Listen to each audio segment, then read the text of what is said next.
I welcome you all in Fatima Physics. आज के इस क्लास में हम लोग डिस्कस करेंगे कुछ इंपॉर्टेंट क्वेश्चंस के ऊपर जो है हमारा फर्स्ट यूनिट से इलेक्ट्रोस्टैटिक्स। क्लास 12 का फर्स्ट यूनिट इलेक्ट्रोस्टैटिक्स, उसमें से कुछ इंपॉर्टेंट क्वेश्चंस को निकाला है, वो आज की क्लास में हम डिस्कस करेंगे। ठीक है, बहुत बच्चों को बैच वगैरह का डिटेल चाहिए था, बहुत बच्चों को बहुत तरीके का डिटेल्स चाहिए था। उन सारी डिटेल्स के लिए आप इंस्टाग्राम पे फॉलो कर लेना, लिंक डिस्क्रिप्शन में मिल जाएगा। और भी जो इंपॉर्टेंट डेरिवेशंस है जो बोर्ड्स में बार बार पूछता है, उसका प्लेलिस्ट ऑलरेडी क्रिएटेड है, उसका भी लिंक आपको डिस्क्रिप्शन में मिल जाएगा, आप देख लेना। ठीक है, तो चलो पहला क्वेश्चन उठाते हैं। पहला क्वेश्चन आपको बोल रहा है, show mathematically that the potential at a point on the equatorial line of an electric dipole is 0। Electric dipole के क्वेश्चन आपको स्क्रीन पे बताएगा। ठीक है, तो इलेक्ट्रिक डाइपोल की वजह से बोल रहा है कि आप ये बताइए कि इलेक्ट्रिक डाइपोल के इक्वेटोरियल लाइन पे पोटेंशियल 0 होता है, ये आपने मैथमेटिकली शो करना है। तो सबसे पहले हमको इसको बनाने के लिए सबसे पहले इसके सॉल्यूशन में क्या करेंगे,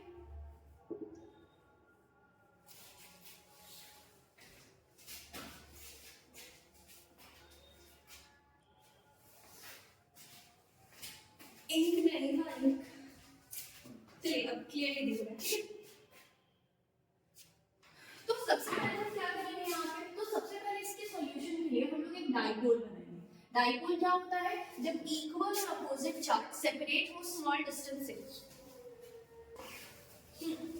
तो जब इक्वल और अपोजिट चार्ज सेपरेट हो स्मॉल डिस्टेंस से, तो उसी को क्या बोलते हैं, उस अरेंजमेंट को बोलते हैं डाइपोल।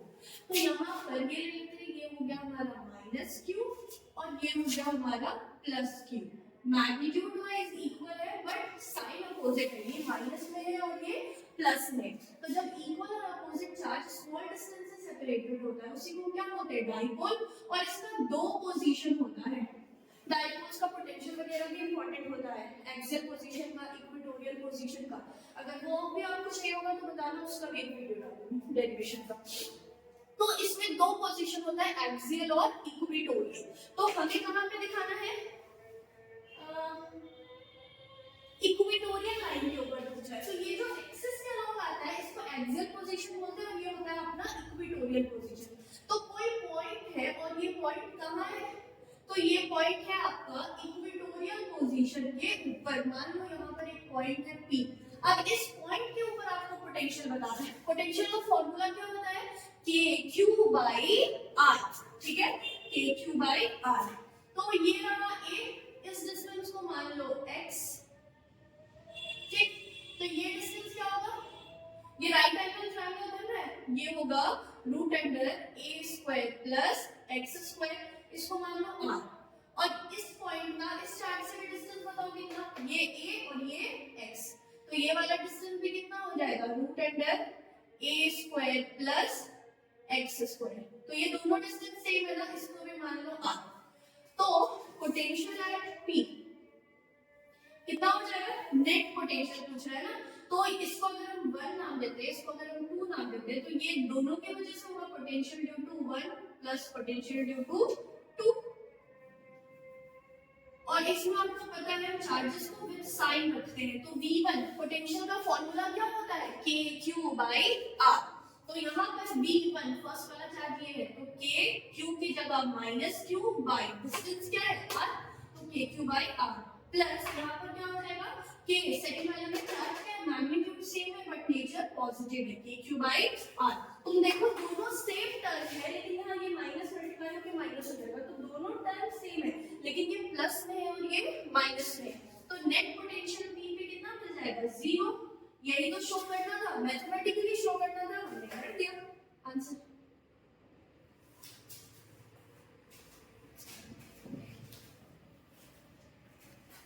चलिए, तो नेक्स्ट क्वेश्चन अपने पास है। नेक्स्ट क्वेश्चन बोल रहा है कि a parallel plate capacitor with air between the plates has a capacitance of 8 picofarad। ठीक है, तो 8 picofarad बोल रहा है, तो फैराड होता है SI unit.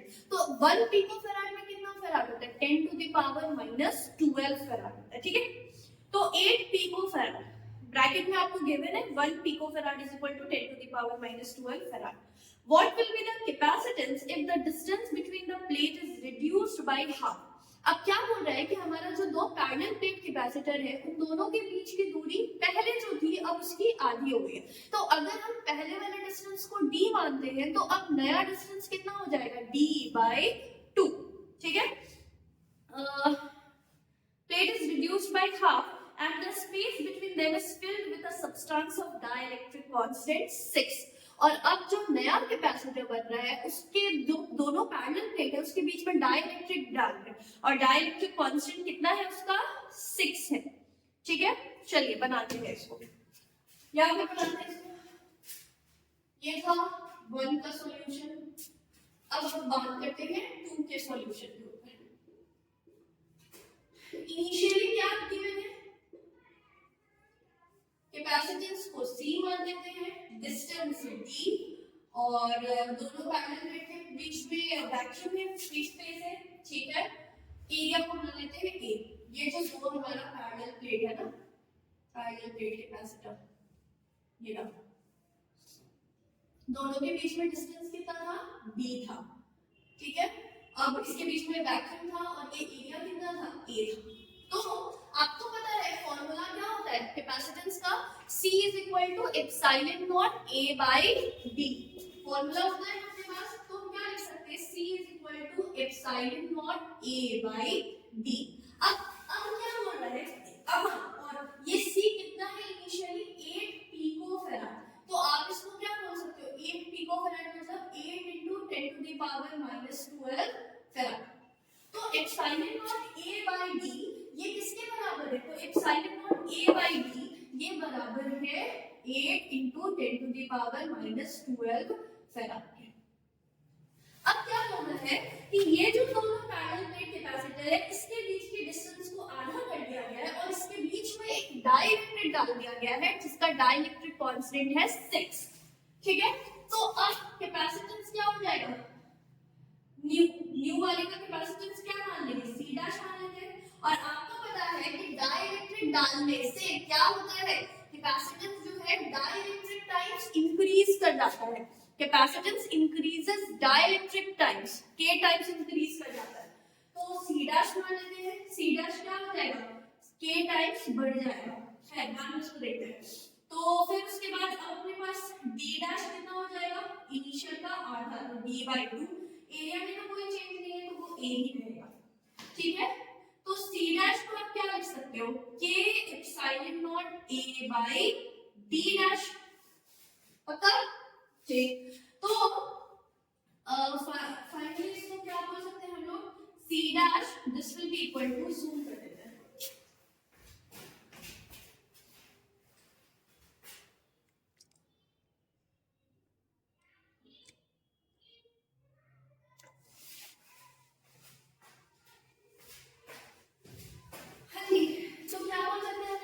C dash is equal to K epsilon naught A by D dash की जगह क्या लिख सकते हैं, D/2।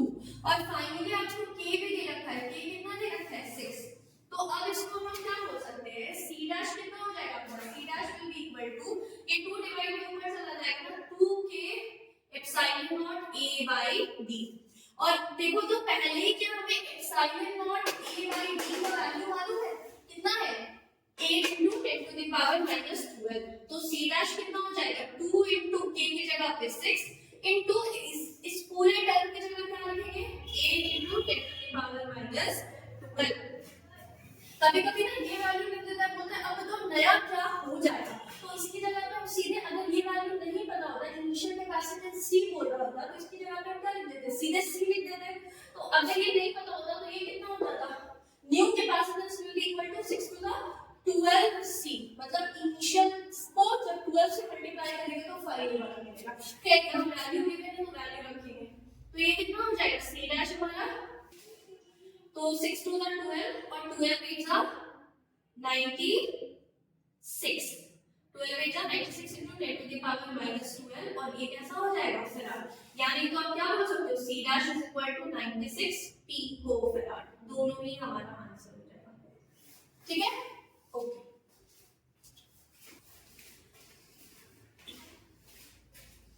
अब देखिएगा नेक्स्ट सवाल क्या बोल रहा है, कि नेक्स्ट सवाल बोल रहा है the distance between the flames of a parallel plate capacitor is D. कोई पैरेलल प्लेट कैपेसिटर है, उन दोनों के बीच का डिस्टेंस कितना है, D है। अब उसके बीच में एक मेटल का प्लेट रखा गया है जिसका थिकनेस कितना है, D/2। मतलब अब जो दो पैरेलल प्लेट कैपेसिटर के बीच में गैप था ना, उसका आधा गैप फिल हो रहा है बाय द मेटल, क्योंकि उस मेटल प्लेट का थिकनेस कितना है, D/2 है। Space between the plates, what will be the effect on the capacitance. अब जो कैपेसिटेंस पहले था और मेटल प्लेट डालने के बाद हो रहा है, वो बता रहा है कि पहले और बाद में क्या चेंज हो रहा है, इफेक्ट क्या पड़ रहा है मेटल प्लेट डालने से। हो सकता है कुछ इफेक्ट ना पड़े, हो सकता है बढ़ जाए कैपेसिटेंस, या फिर हो सकता है कैपेसिटेंस क्या हो जाए, घट जाए। तो आपसे ये पूछ रहा है। चलिए, तो इनिशियली आप क्या मान लेना, C0 मान लेना जब वैक्यूम है। इसका फॉर्मूला क्या है, एप्सिलॉन नॉट A/D। आपने फॉर्मूला पढ़ा होगा जब आप क्या कर रहे हैं, मेटल प्लेट डाल रहे हैं जिसका थिकनेस कितना है, D/2 है। मेटल में डाइलेक्ट्रिक कांस्टेंट कितना होता है, इंफिनिटी होता है। तो अब नया जो कैपेसिटेंस हो जाएगा, कैपेसिटेंस ड्यू टू मेटल, ये कितना हो जाएगा। तो इसका फॉर्मूला आपको याद होगा, epsilon naught A/D minus T। चलो बताते हैं, C मेटल कितना हो जाएगा अपने पास, epsilon naught A/D minus T। T की जगह अपन क्या लिखेंगे, D/2। ठीक है, तो C metal this will be equal to epsilon naught A by, अब यहाँ इन दोनों का एलसीएम कितना हो जाएगा, 2, ऊपर क्या हो जाएगा, 2D माइनस D। तो ये क्या हो गया, epsilon naught A by 2D minus D, D/2, और ये 2 ऊपर जाएगा तो C मेटल कितना हो गया, this will be equal to 2 epsilon naught A by D। कितना हो गया, 2 epsilon naught A by D। और epsilon naught A by D की जगह आप क्या लिख सकते हो, C0 लिख सकते हो। तो कैपेसिटेंस मेटल डालने के बाद कितना हो जाएगा, 2C। मतलब इनिशियली जितना था उसका दुगुना हो गया after inserting the metal of thickness half thickness. मतलब जो डिस्टेंस था दोनों के बीच में, उसका हाफ थिकनेस वाला मेटल प्लेट डालने से कैपेसिटेंस कितना हो गया, डबल हो गया, दुगुना हो गया।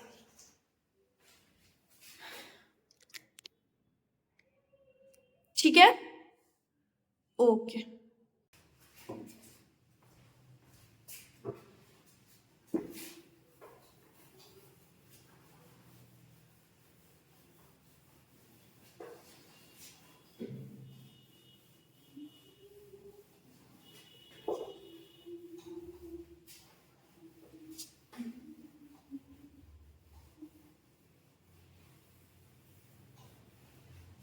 चलिए अब नेक्स्ट क्वेश्चन के ऊपर करते हैं।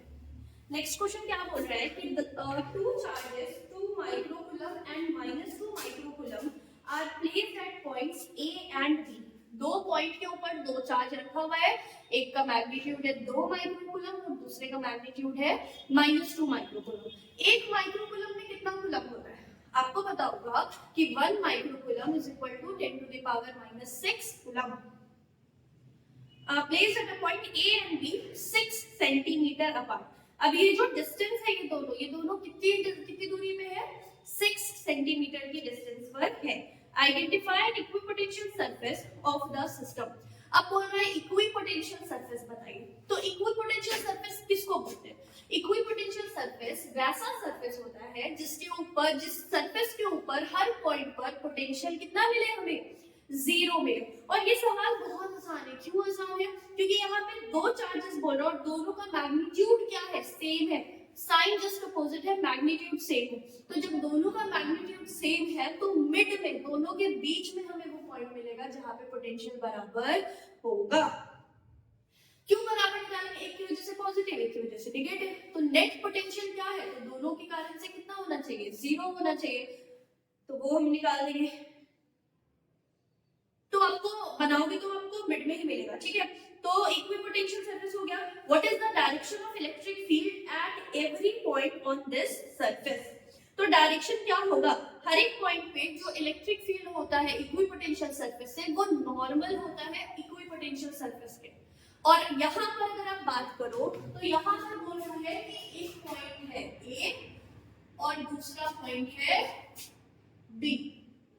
ए के ऊपर 2 माइक्रोकूलम पॉजिटिव ले लो और बी के ऊपर -2 माइक्रोकूलम निगेटिव ले लो, और ये दोनों के बीच में दूरी कितनी है? तो ये दोनों के बीच में दूरी है 6 सेंटीमीटर। क्या पूछ रहा है? इलेक्ट्रिक फील्ड बोल रहा है ना। What is the direction of electric field? तो आपको पता है कि इलेक्ट्रिक फील्ड का डायरेक्शन कैसा होता है? Positive to negative. तो आप ये बताएंगे और बोलेंगे ए से बी, और इक्वल पोटेंशियल सरफेस कहां मिलेगा? दोनों के बीच में, क्योंकि इसके कारण से यहाँ जितना पॉजिटिव पोटेंशियल होगा इसके कारण से उतना निगेटिव पोटेंशियल होगा। पोटेंशियल का फार्मूला क्या होता है? KQ/R।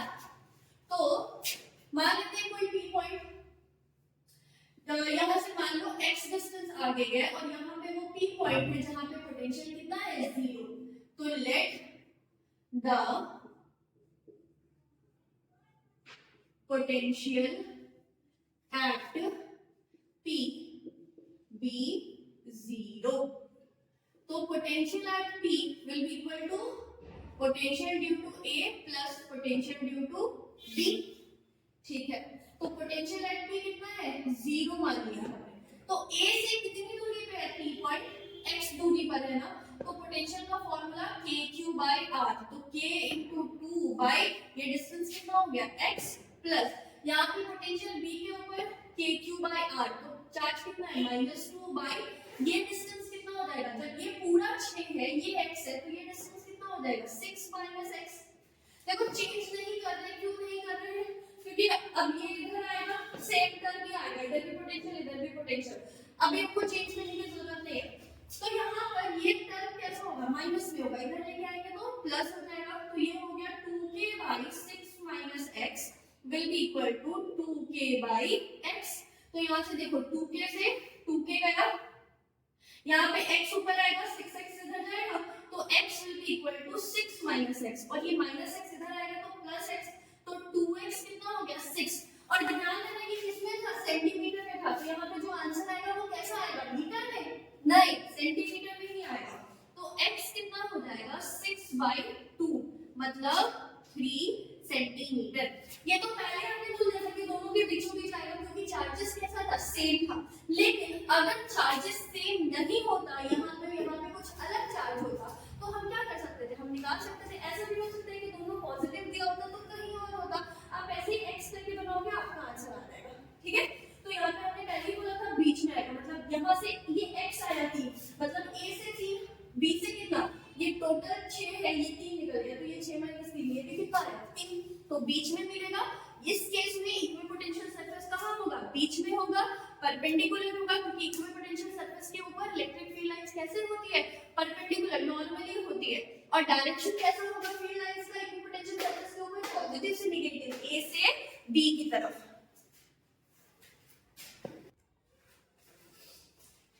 तो चलो एक और गॉस थ्योरम के ऊपर अपने पास इंपॉर्टेंट क्वेश्चन है, गॉस थ्योरम पे देख लेना, इंपॉर्टेंट। ठीक है, गॉस थ्योरम के ऊपर एक क्वेश्चन है, electric flux entering and leaving an enclosed surface, closed surface से फ्लक्स लिंक अंदर जा रहा है और लीव भी कर रहा है, entering and leaving the closed surface respectively are phi1 and phi2। जो इंटर कर रहा है फ्लक्स वो कितना है? phi1, और जो लीव कर रहा है फ्लक्स वो कितना है? phi2 है। The electric charge inside the surface will be, अब उस सरफेस के अंदर कितना चार्ज है आपको ये बताना है। आपको जैसे कि क्वेश्चन दिख रहा होगा, ऑप्शन ए क्या है अपने पास? phi2 minus phi1 by epsilon naught। Option B क्या है? phi2 plus phi1 by epsilon naught। Option C phi1 minus phi2 by epsilon naught, and option D is epsilon naught into phi2 minus phi1। क्या करें? phi1 phi2 किसको 1 में से 2 minus करें या 2 में से 1 माइनस करें? चलो क्या बोल रहे हैं? एंटरिंग एंड लीविंग, मतलब अंदर आने वाला flux phi1, entering flux phi1 और लीविंग फ्लक्स phi2। चलो अब देखो कितना आसान सा। आपको पता है कि जो फ्लक्स इंटरिंग होता है वो कैसा होता है? पॉजिटिव या निगेटिव? निगेटिव। और लीविंग वाला फ्लक्स कैसा होता है? पॉजिटिव।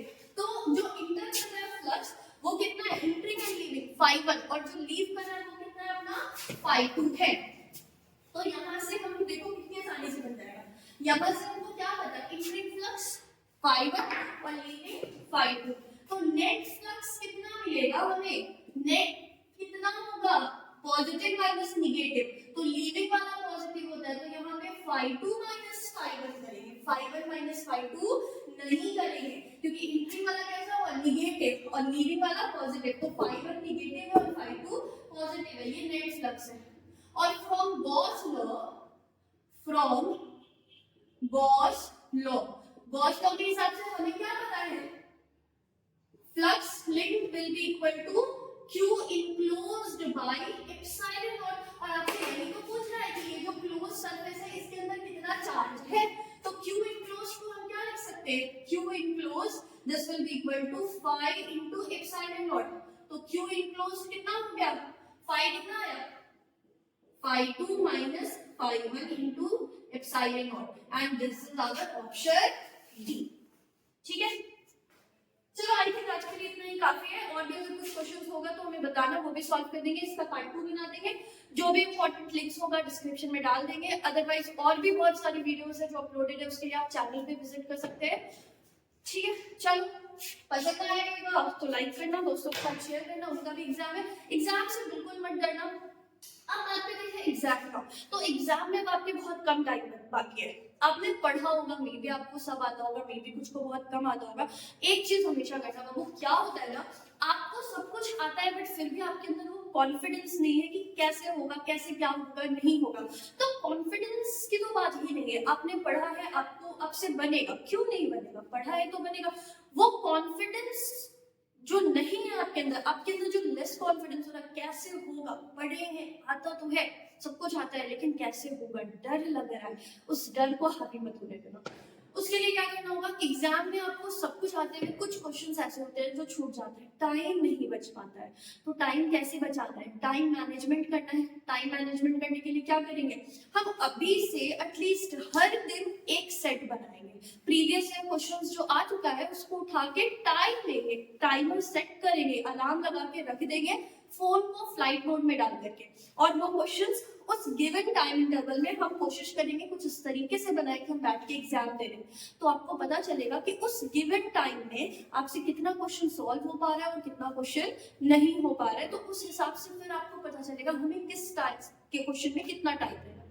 अब सुनो, अगर कोई 5 नंबर वाला सवाल है, ठीक है, तुमने उसमें बहुत टाइम दे दिया, बहुत अच्छे से बहुत प्रॉपर पूरा लिख दिया, लेकिन एक बात बताओ, अगर कोई 5 नंबर का सवाल है और तुम उसमें आधा घंटा समय दे दिए, भाई ये सवाल तो मेरे को बहुत बढ़िया से आता है, ये सवाल तो एकदम पूरा हम छप्पड़ फाड़ के लिखते हो, छप्पड़ नहीं फाड़ोगे, तुम अपना रिजल्ट बिगाड़ोगे। क्यों? क्योंकि उस सवाल में अगर तुम आधा घंटा भी देते हो तो वो अगर 5 नंबर का सवाल है तुम्हें फुल मार्क्स भी 5 ही मिलेगा। लेकिन अगर उसमें तुम थोड़ा कम समय देते हो, टाइम मैनेजमेंट बाबू बहुत जरूरी है, तो अगर उसमें तुम थोड़ा कम टाइम देते हो तो दूसरे सवाल में कुछ और टाइम भी तो दे सकते हो। ऐसा नहीं कि एक सवाल लिखते लिखते लिखते लिखते, लिखते एंड में ऐसा हो कि तुम्हारे पास टाइम ही ना बचे, अब बोलो अरे ये तो मुझे आदत है, मैं बना नहीं पाया या मैं बना नहीं पाई। ये नहीं करना। इसके लिए क्या करेंगे, सेट प्रैक्टिस शुरू करेंगे, प्रीवियस ईयर को उठाएंगे, बनाएंगे। ओएमआर को भी पढ़ना है तो ओएमआर शीट आप प्रिंट आउट करवाओ और ओएमआर भी पढ़ने का आगे डालो, एमसीक्यू को ओएमआर में भरो, आदत बनेगा डालने का। ठीक है, चलो ऑल द बेस्ट।